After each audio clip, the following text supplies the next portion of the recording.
আসসালামু আলাইকুম। জুলাই বিপ্লবের পরে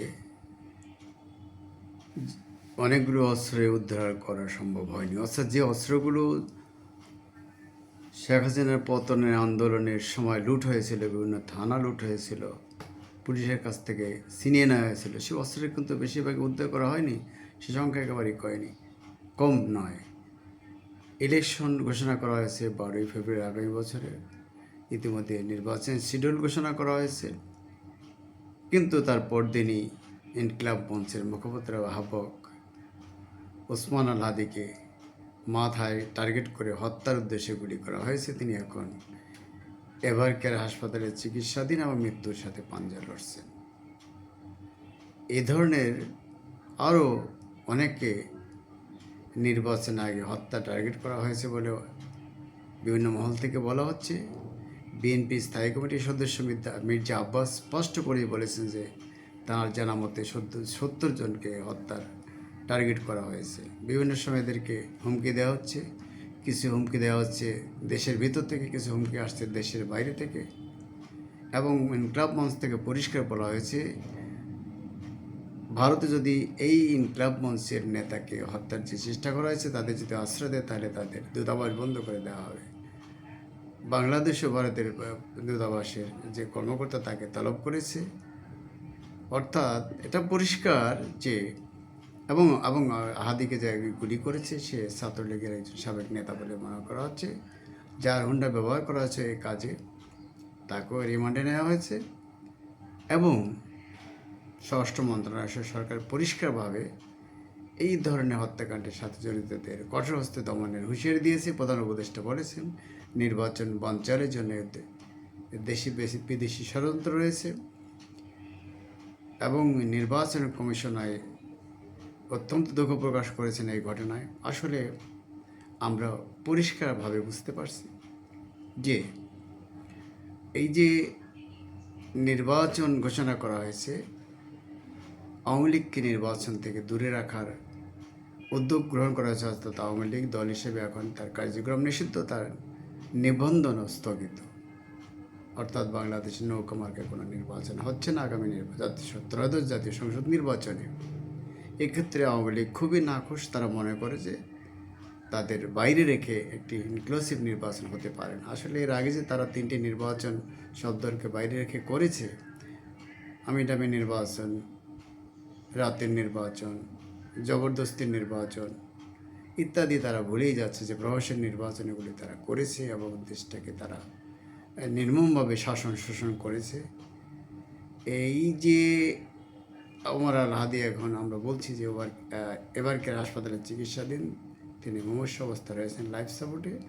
একই হাসপাতালে অনেকদিন থেকে চিকিৎসাধীন রয়েছেন বেগম খালেদা জিয়া, যাকে চিকিৎসার জন্য এখন আর বিদেশে নেওয়ার মতো তার শারীরিক অবস্থা নেই। বলা হচ্ছে বিগত আওয়ামী লীগ সরকারের আমলে জেলে রেখে তাকে বিদেশে গিয়ে চিকিৎসা গ্রহণ করতে না দেওয়ার কারণে এবং তাকে বিশেষত স্থূল প্রয়োজনের মাধ্যমে হত্যা করার চেষ্টা করা হয়েছে। অর্থাৎ এই যে যারা দেশপ্রেমিক নেতা, যারা দেশকে ভালোবাসেন, যারা ইন্ডিয়ার ভারতের দাবিদারি পছন্দ করেন না, এই ধরনের লোকগুলোকে টার্গেট করে হত্যা করা, তাদের জেলে নেওয়া, গুম করা, খুন করা ইত্যাদি নানান ধরনের তাদেরকে মামলা দেওয়া, হামলা করা, নানান কাজগুলি অতীত হয়েছে। এবং এখন আর আওয়ামী লীগ ক্ষমতায় নাই, তারা সেটা করতে পারছে না, কিন্তু তারা কিন্তু নির্বাচন বানচালের জন্য একটা চেষ্টা করছে বলে প্রায় সকল মহল থেকেই বলা হচ্ছে। তা এখন এই যদি হয় দেশের অবস্থা, যে একটি প্রতিবেশী বড় দেশ, একটা ক্ষুদ্র দেশ, যে দেশটার উপরে তারা নানাভাবে প্রভাব বিস্তারের চেষ্টা করে, দেশে স্বাধীনভাবে তারা রাজনীতি করতে দিতে চাচ্ছে না, ব্যবসা করতে দিতে চাচ্ছে না, কথা বলতে দিতে চাচ্ছে না, সংবাদতে স্বাধীনতার উপরে তারা হস্তক্ষেপ করে, মানুষের বাক স্বাধীনতার উপরে তারা হস্তক্ষেপ করে, নানাভাবে প্রভাবিত করার চেষ্টাকে দিয়ে তাদের এদেশের ভিতরে তারা তাদের বিরোধী চিন্তার মানুষ যারা, স্বাধীন দেশপ্রেমিক যারা, স্বাধীন চিন্তাধারার মানুষ যারা, তাদেরকে তারা কিন্তু দমন নিপীড়ন করা হচ্ছে। এটা খুবই খারাপ কথা, যেটা ইসরায়েল মধ্যপ্রাচ্যে করছে, আমেরিকা সারা পৃথিবীতে করছে, মোসাদ সারা পৃথিবীতে করছে। এগুলো খুবই বাজে উদাহরণ। এগুলো গণতান্ত্রিক দেশ, অথচ তারা গণতন্ত্রের আচ্ছাদ্যাবরণে ক্ষুদ্র দেশগুলির উপরে নির্ভরশীল দেশগুলোর উপর নানাভাবে অত্যাচার অবিচার করছে, তাদেরকে নিয়ন্ত্রণ করার চেষ্টা করছে। আমরা মনে করি এগুলো বন্ধ হওয়া উচিত এবং সরকার সব বিভিন্ন রাজনৈতিক দলগুলির যে জুলাইকালীন যে ঐক্যটা ছিল সেই ঐক্যটা আবার দরকার। আমি আরও পরিষ্কারভাবে বলতে চাই, বিএনপি, জামাত ইসলামী, চরমনাই এবং এনসিপি, এই চারটা দলের কিন্তু বিশেষ করে ঐক্যবদ্ধ থাকা উচিত। আলাদাভাবে তাদের নির্বাচনই করা উচিত নয়, কারণ এই দলগুলির মধ্যে বিভক্তি থাকলে কিন্তু আওয়ামী লীগের সুবিধা, ভারতের সুবিধা, এই দলগুলি যতদিন পর্যন্ত ঐক্যবদ্ধ কাছাকাছি ছিল, বিশেষ করে জামাত এবং বিএনপি, আওয়ামী লীগ কিন্তু খুব সুবিধা করতে পারেনি। তারা শোষণ করেছে, নির্যাতন করেছে, অনেক অত্যাচার করেছে, কিন্তু শান্তিতে দেশ চালাতে তারা পারেনি এবং ইচ্ছামতো তারা দেশ চালাতে পারেনি। শেষ মুহূর্তে তারা কিন্তু পরাস্ত হয়েছে। তাদের ঐক্যবদ্ধ অবস্থানের কারণেই কিন্তু আওয়ামী লীগ দেশ থেকে শেখ হাসিনাকে পালিয়ে যেতে হয়েছে, তাদের নেতাকর্মীদের পালিয়ে যেতে হয়েছে, অনেকে আত্মগোপনে আছে, তারা একটা খারাপ অবস্থা রয়েছে, কিন্তু তারা তাদের সেই সাবেক অবস্থা আবার ফিরে পেতে চায়।